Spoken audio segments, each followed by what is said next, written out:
আসসালামু আলাইকুম। তো বন্ধুরা, আপনারা সবাই কেমন আছেন? আশা করি ভালো আছেন। আমরাও ভালো আছি আলহামদুলিল্লাহ। ভিলেজ বাংলা কিচেনে সবাইকে জানাই স্বাগত।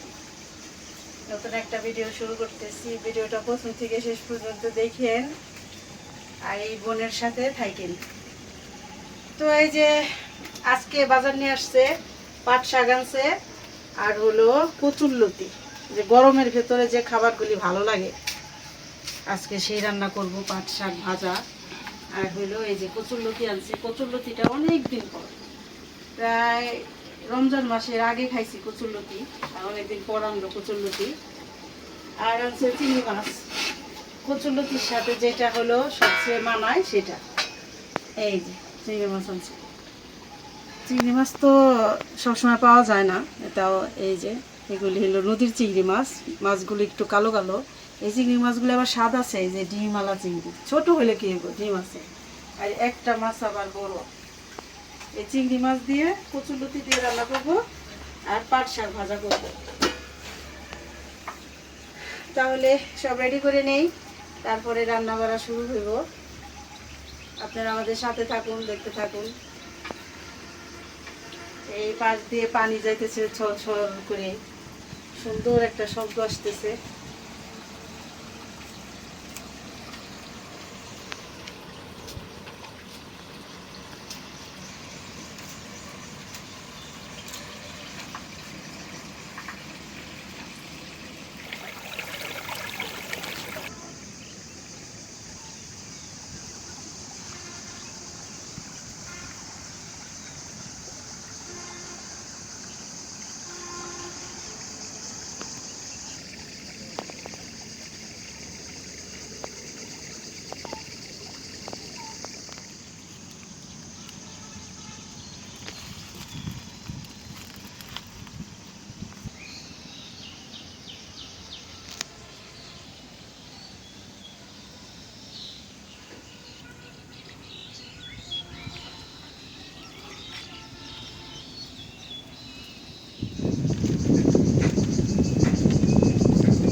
তো বন্ধুরা, এই যে এখন রান্না শুরু করবো। সব গোছ গাছ করে নিলাম।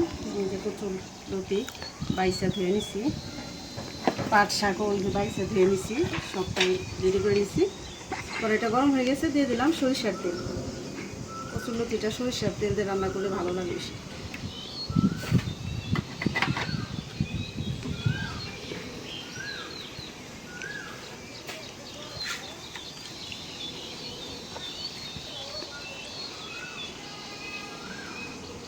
দিয়ে দিলাম পেঁয়াজ।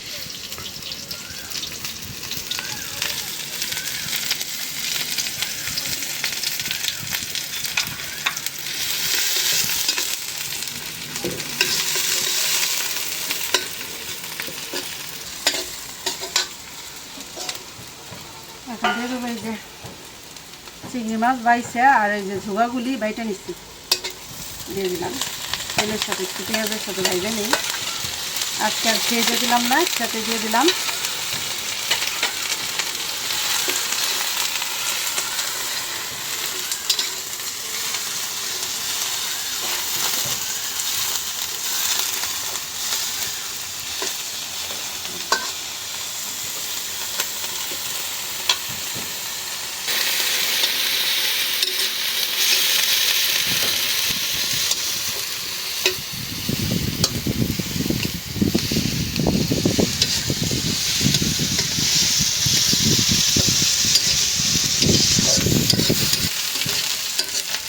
এই যে এখন পেঁয়াজ আর মাছগুলি একটু চাপায় রাখলাম, আর একটু তেল দিয়ে দেই।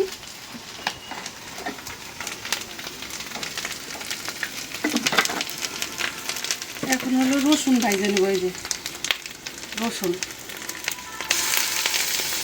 রসুনগুলি ছেলে পাটায় ছেঁচে নিচ্ছি। কচুরলতিতে একটু রসুন বেশি লাগে, রসুনটা ভাজে নিই।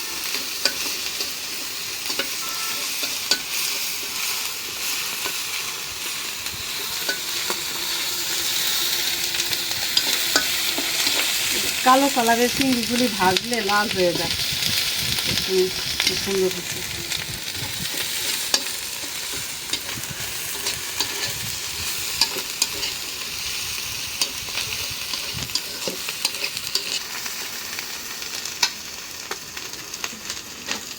এখন একটু পানি দিয়ে দিই মশলা কষানোর জন্য।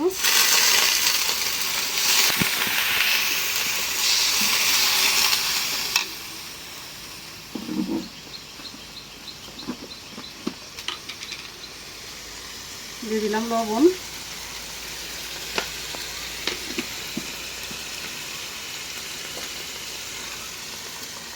আদা রসুন বাটা,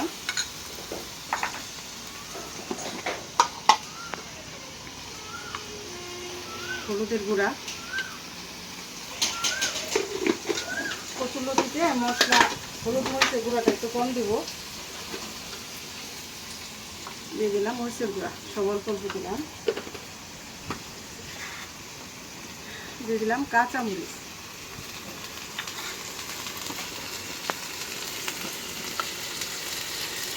ধনিয়ার গুঁড়া, জিরার গুঁড়াটা একটু কম দিব।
একটু ঢাকনা দিয়ে কষাই।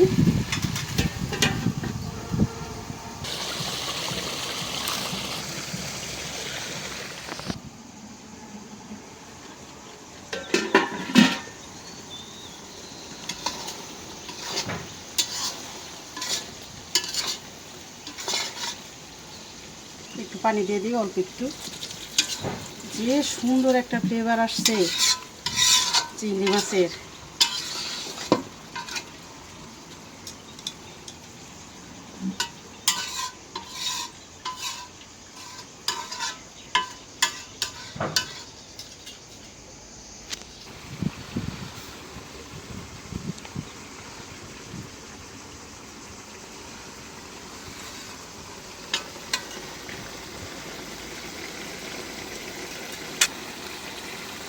আর একটু ঢাকা দিয়ে দিই, পানি অনেক কম দিছি।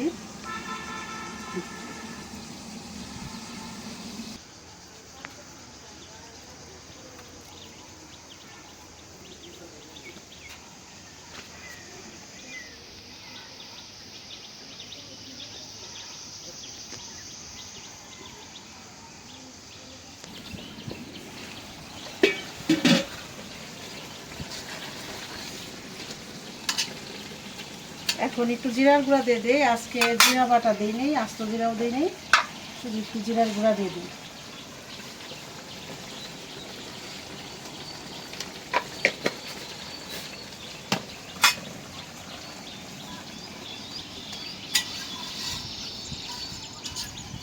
হয়ে গেল চিংড়ি মাছ দিয়ে কচুরলতি রান্না। এই যে আমি যেভাবে রান্না করলাম এইভাবে রান্না করেও আপনারা খাইয়ে দেখতে পারেন, ইনশাল্লাহ অনেক ভালো লাগবে। যে একটা সেন্ট বের হয়েছে যে বলার মতো না, একটা লোভনীয় তরকারি হয়েছে। নামাই নেই। এগুলি রান্না করতে অনেকটা সময় লাগে, মানে রেডি করতে, কিন্তু খাইতে সবচেয়ে ভালো, একদম ন্যাচারাল খাবার। এখন আমি পাট শাকটা ভাইজে নিব। দিয়ে দিলাম সয়াবিন তেল। আসলে এক একটা তরকারি আছে, কোনোটা সয়াবিন তেল, কোনোটা সরিষার তেল, যেটা দিয়ে যেটা ভালো লাগে সেটা রান্না করলে খাবার সত্যি মজা হয়। এখন দিয়ে দেবো এই যে শুকনা মরিচগুলি ছিঁড়া দিলাম। পাট শাক, কচুরলতি এগুলি বাছলে নখ কালা হয়ে যায়, আবার ঠিক হয়ে যায় কাজ করতে করতে, ওইটার ব্যাপার না। দিয়ে দিলাম রসুন, পেঁয়াজ,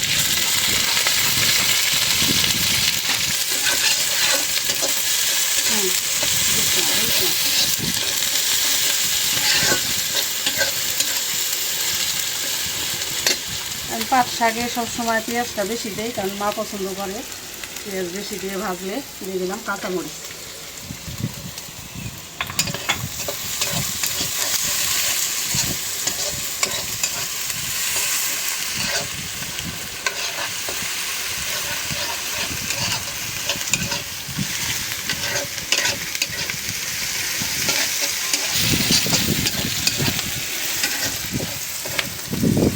প্রচুর বাতাস ছাড়ছে, ধোয়া শাকগুলি কম খাইতেছে। শাক দিয়ে দিই, এটা সহজ ধরতে হইব, একটু পানি আছে, বল সহজ মিলাম।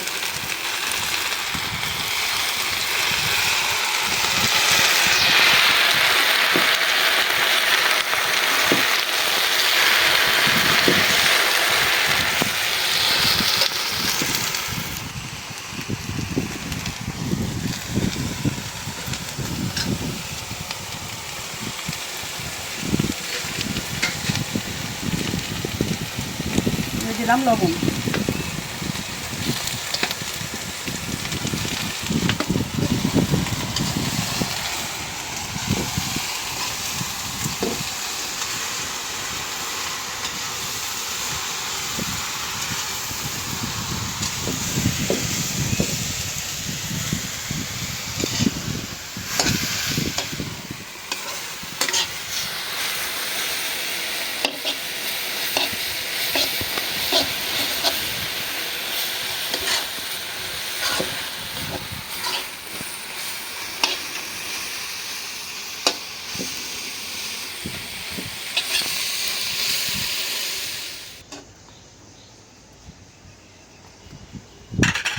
হয়ে গেল পাট শাক ভাজা, নামাইনি।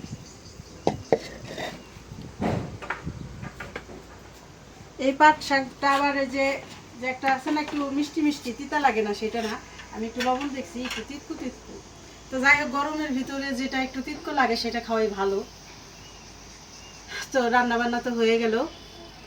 তো বিথির বাবা তো বাড়ি নাই, আজ কয়েকদিন যাবতীয় অনেক দৌড়াদৌড়ির উপরে আছে। আপনারা তো অনেক কমেন্ট করেন যে মায়েদের কেন দেখি না, মায়েরা এখনো কি পিছনে, মানে অনেক রকম বলেন। তো যাই হোক, এটাই স্বাভাবিক।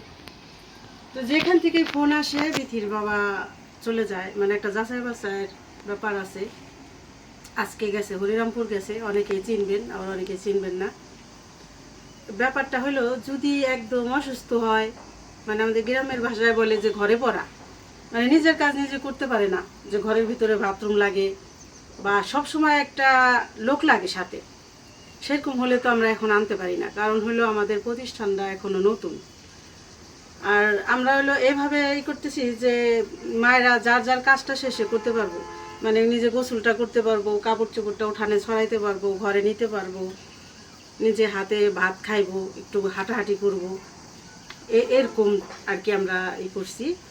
আর আর আছে, যদি ঘরে পড়া সেরকম দু একজন দিতে চায় কেউ, বা কেউ সেরকম সহযোগিতা করে, সাহায্য করে, মানে একজন লোক তার সাথে সব সময় থাকতে হইব, তার একটা বেতনের ব্যাপার স্যাপার আছে। কারণ একটা লোকের সেবা যত্ন করলে তার বেতনটা একটু বেশি হয়, কারণ একটা অসুস্থ মানুষের সেবা যত্ন অনেকটা কঠিন, এটা আপনারা জানেন।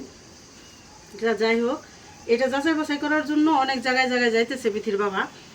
আর যে মায়েরা 5 জন ছিল তারাও মনে করেন যে ঈদের সময় গেছে বাড়িতে গেছে, এখন আজ আসি কাল আসি এরকম বলতেছে ফোন দিলে। তো যাই হোক চলে আসবো ইনশাল্লাহ। আমাদের বৃদ্ধাশ্রম এক সময় মায়েরা খালারা সবাই ভরপুর হয়ে যাব, দোয়া রাখবেন। আমরা অনেক চেষ্টায় আছি জানি পরিপূর্ণ হয়ে যায়। আর সবচেয়ে বড় কথা হলো রিজিক, আল্লাহ রিজিক যার যেখানে রাখছে সে সেখানেই যাইব। এই বৃদ্ধাশ্রমের যে মায়েদের যার রিজিক আছে সে যে দেশেই থাক, দূর দেশ হোক যে দেশ হোক, সেখান থেকেই সে তারে আল্লাহ পৌঁছাই দিব, কারণ তার রিজিক এইখানে আছে। তো যাই হোক অনেক কথা বললাম। আর হলো এই যে আমরা রান্নাবান্না করি, খাওয়ার ব্যাপারটা, আমার 2 ছেলে, এক ছেলে মাদ্রাসায় পড়ে, এক ছেলে স্কুলে পড়ে, ওরা আস্তে আস্তে 3টা বাজে যায়। 3টা বাজে যায়, এসে গোসল করে একটু রেস্ট নেয়, তারপরে খাওয়া দাওয়া করে, খাওয়া দাওয়া করতে করতে 4টা বেজে যায়। আর হলো বিথির বাবা তো যে সময় বাড়ি নাই, 2টা বেজে গেছে এখন, সে কখন আসবো তারও কোনো ঠিক নাই, বিকালেও হইতে পারে সন্ধ্যাও হইতে পারে।